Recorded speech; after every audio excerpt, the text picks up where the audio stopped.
Welcome to Unit 7.2.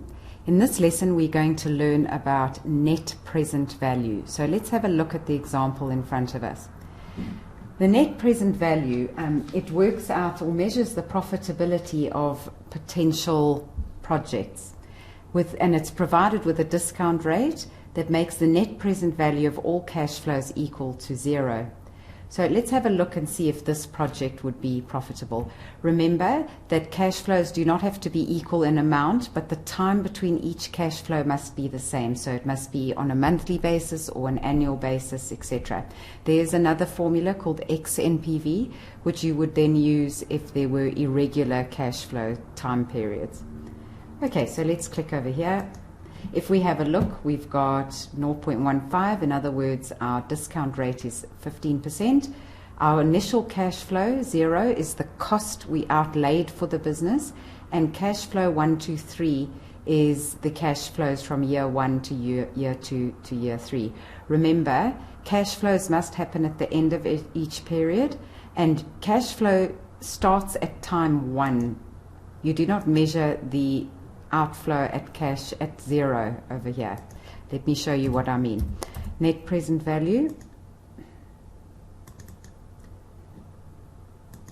Insert the function. The interest rate would be our 15%.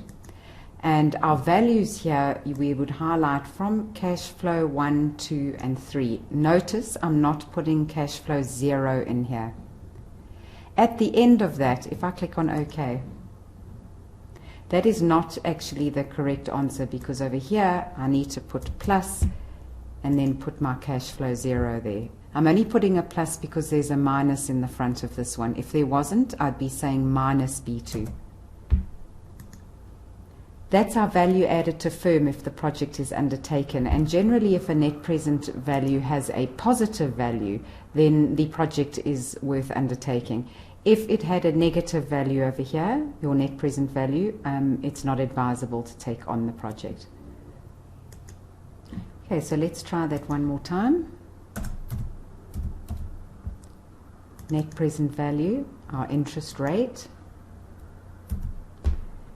Value 1 would be all our cash flows, all 3 of them.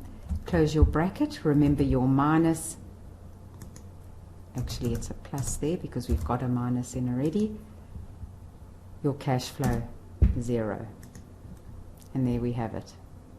This would be a project that would be worth undertaking.